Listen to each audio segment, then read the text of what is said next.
I know what you're thinking. We have a panel on diversity and inclusion, and it looks a little odd, but we actually wanted to make it reflect sort of the diversity in the C-suites of the Fortune 500. So we didn't really have enough chairs for middle-aged white guys, but we're going to try. The same thing. I had to say something. Yeah. No, I can't. So That's we were excellent. supposed to have Shannon Schuyler here. She's in an airport somewhere stuck in snow. So who we've got is Aaron Nutter, who's Director of Responsible Business Leadership at PwC, Cicely Joseph with Symantec, and Charles Smith with Guitar Center. So Aaron, let's talk about why we're here. The CEO Action for Diversity and Inclusion. What is that about? Sure. Probably best to give it in two parts. Maybe the headline first, which would be a coalition of over 350 CEOs, corporate CEOs ranging 85 industries, including nonprofits and also some leaders in academic institutions. And these CEOs have signed up to say, look, this is on our radar. We are here to advance diversity and inclusion within the workplace. This, since this summer it launched in June, has really taken off and become the largest CEO-driven commitment around diversity and inclusion. That would be the headline, but I think the story of how it came about probably adds a little bit of a foundation, and I think really some authenticity in terms of how and why it has gained so much momentum so quickly. And so if you don't mind, I'll tell a little bit of the history here, but if you think back to the summer of 2016, a series of terrible tragedies across the country, racially driven. So you think about everything from Baton Rouge, St. Paul, shootings in Dallas, and so forth. And unfortunately, as we know, that list is actually pretty long, and it kept on going. And that coincided with Tim Ryan, our chairman, becoming chairman. He became chairman that summer. And he noticed pretty quickly that throughout our firm, inside our four walls, that none of this was being discussed at any level. And one of the things that we are charged with as employees of PwC is to bring our whole selves to work, as we say. And he knew right off the bat that people were impacted by this, whether in those communities where these events were happened or simply by the dialogue and what was happening across society. And so he did something that most large firms would probably not do, but he took a day and said, stop, close your laptops, put your pens down. I want you to talk to your colleagues, to your peers, and have a conversation about what was happening in society. And there was one thing, only one rule, which was you're a bunch of consultants, don't try to solve it, but surely listen to each other, learn from each other, understand where people are coming from, so we have an opportunity to work more closely and support each other, and so forth. So that truly inspired Tim. He took that conversation to every CEO interaction that followed from there. In a couple of over months, and probably tens of 20s or more of dialogues and conversations. And what he found out by talking to CEOs was this was absolutely on the CEO's radar. Some more vocal and out front on it. Some scared and not knowing what to do about it, right? And knowing something needs to be done. The second thing was really around this idea that there was a role for CEOs and that they could do something driving it from the top. And the third was probably around this not being a competitive issue, but really being a societal issue. And that there was an opportunity here for the broader business community to come together at the CEO level and try to drive a greater impact. So out of that, CEO Action was born. And it has started with a pledge, a simple pledge that basically anywhere where people are on their D&I journey, whether you're very out front or whether you're just getting started, could really partake and get involved. And at the highest level, the three pledge items were creating safe spaces for complex and often challenging discussions around diversity and inclusion, implementing some form of unconscious bias training or implicit bias training, and the idea around awareness and what we all bring with us.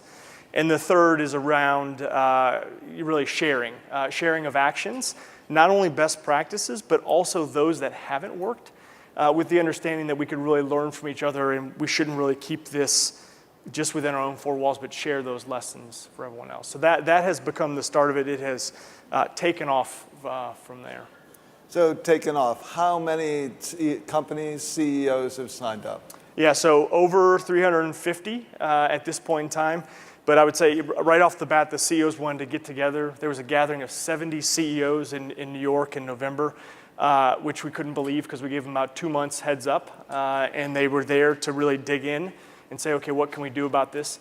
That quickly followed up in January, where they said that was great, but now we need to get the executives who are really in charge of implementation and driving this through. So again, on another 2-month window, we had 250 chief human resources officers and chief diversity officers gather in New York just a couple weeks ago.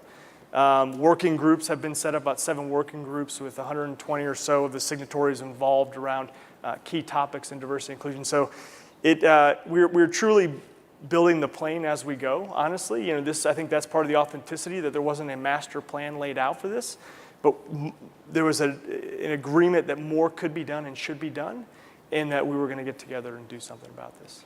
Great. So, Cicely, what was behind your CEOs signing on to this? I mean, what drove it from inside Symantec? Yeah, so our CEO had been with the company about 10 months when we signed on to the pledge. And I think for him it was ongoing employee and external stakeholders bringing up the issue about, as a company, what is our commitment? Where are we headed with this? As a new leader, what is it you are planning on doing?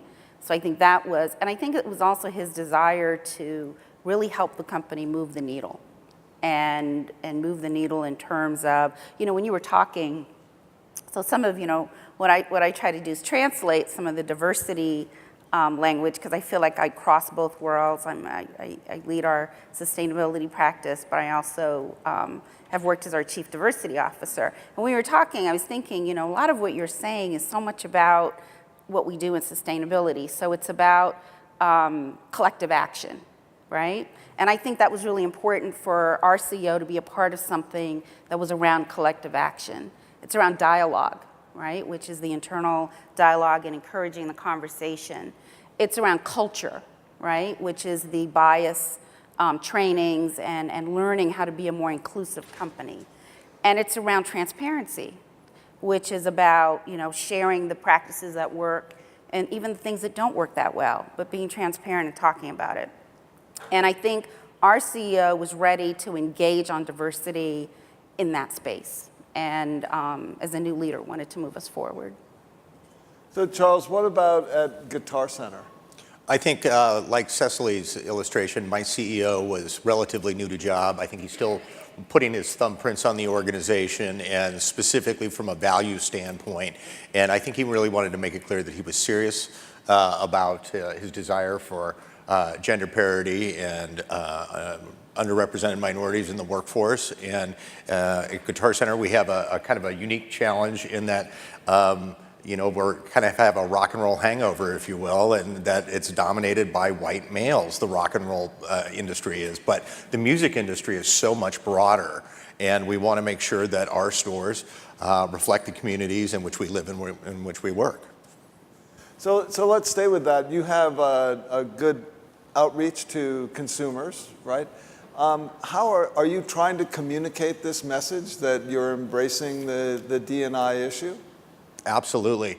And it's a twofold issue. It's really more getting our employer brand out there. We're a private company, so we don't have SEC filings. We don't do meaningful press releases generally, and that leaves gossip, innuendo, and the haters out there.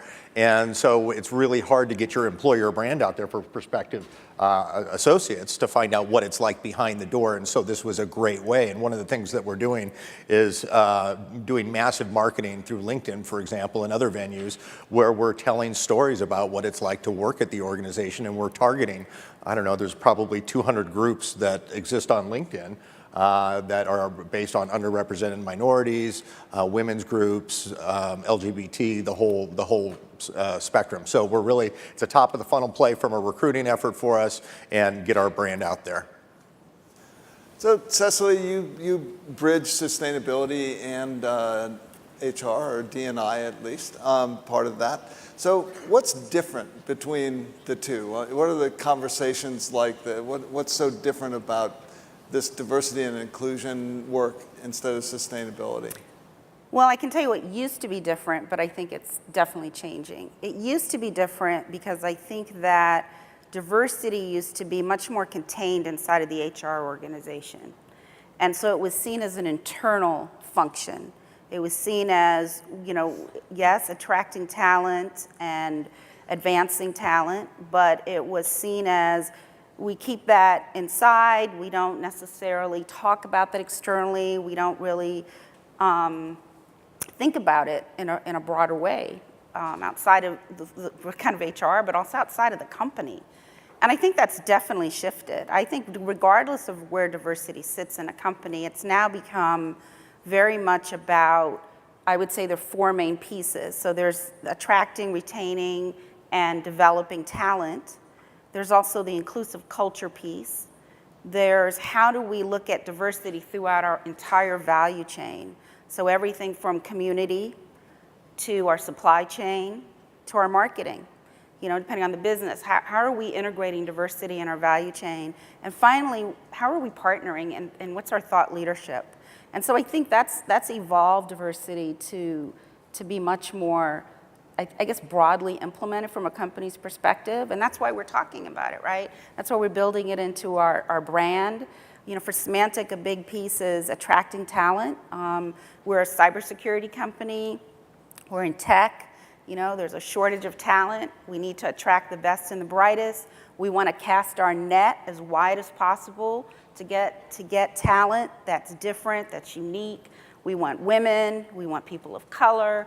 We want people to come and work at Symantec. And so in order to do that, we've got to show and demonstrate that we're a company that has an inclusive culture and that partners internally and externally on issues like diversity. Great. Aaron, how is PwC trying to drive it? I mean, you're a partner organization, and so people climb up that ladder to become partner. How are you driving that conversation, and are you getting engagement with the partners? Are they willing to spread that word and drive it deeper into the organization? Yeah, it's a fascinating question.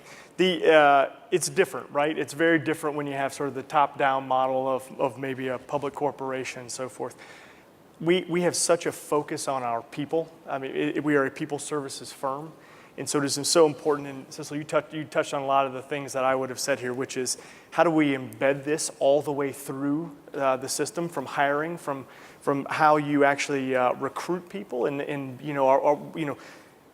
is your application actually have bias in it itself, right, and all the way through. And I think what we're getting now, and it's a journey, is that partners are starting to understand the value that is brought by perspectives and experiences that are different from their own.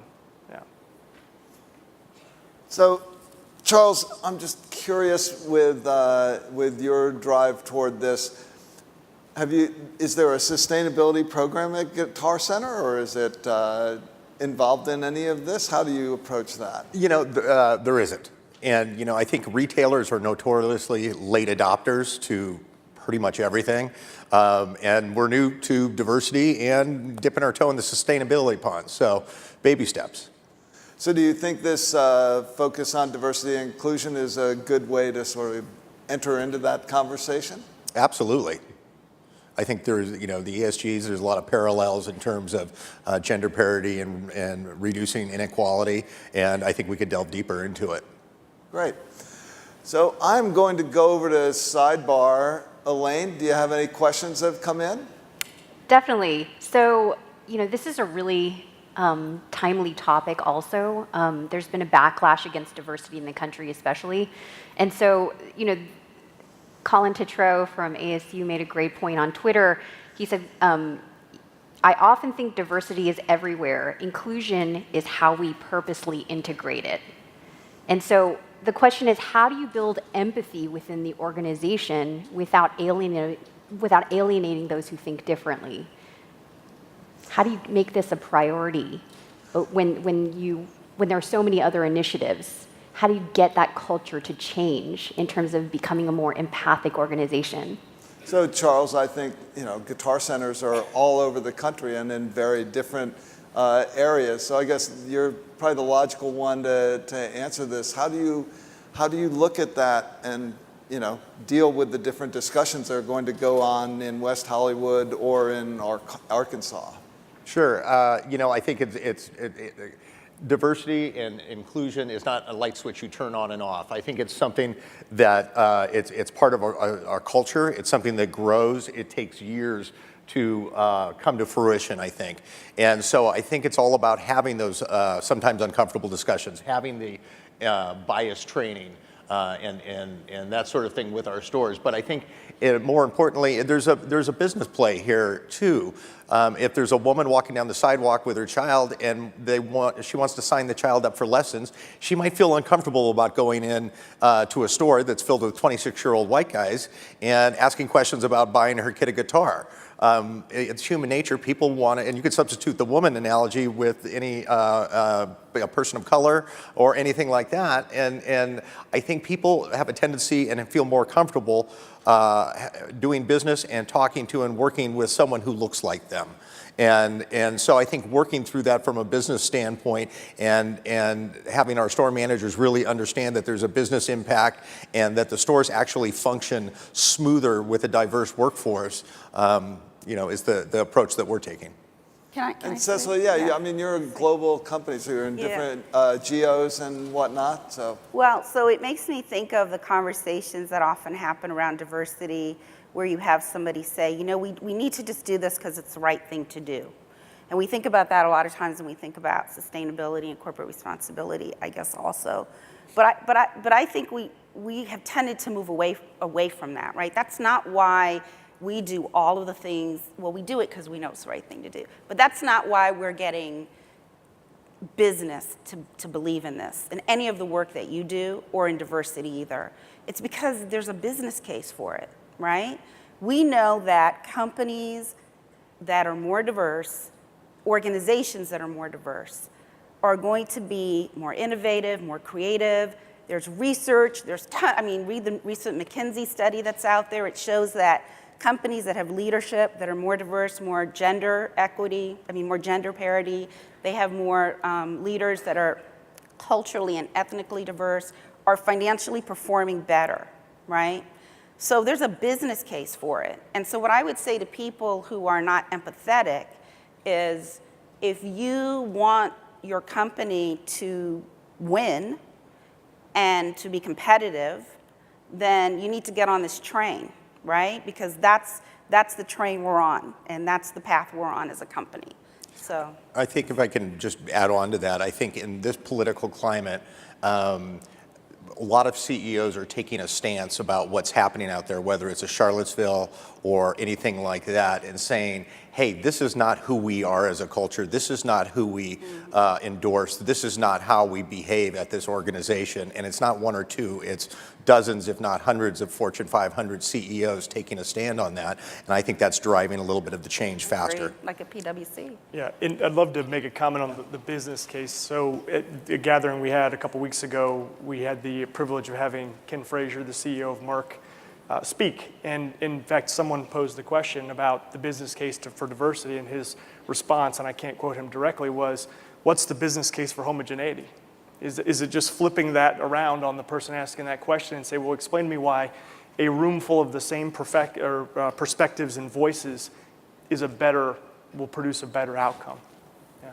So we've just got a little bit of time. One last question for all three of you. I'm going to start with you, Charles, because you're a VP of Human Resources at Guitar Center. So this is an audience of primarily sustainability people.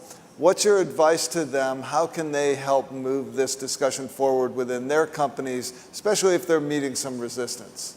I think the simplest way I could put it is just start. Just take baby steps, implement. There is no panacea, there is no silver bullet. I can't give you a manual for it, but network, talk to your friends, your colleagues, and find out what's working for them. Check out the CEO Action website, find out what's working for the other people who have made the pledge, and just start doing.